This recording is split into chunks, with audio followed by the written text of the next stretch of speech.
Guys, good evening. Welcome to my vlog. I'm here in the underpass tunnel in Cornish, between Cornish and Calipa Street.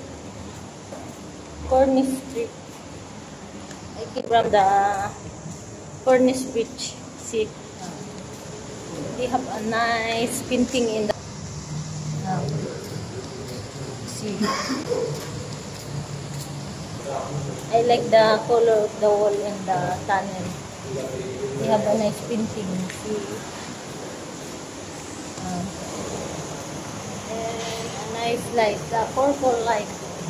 The light is changing color.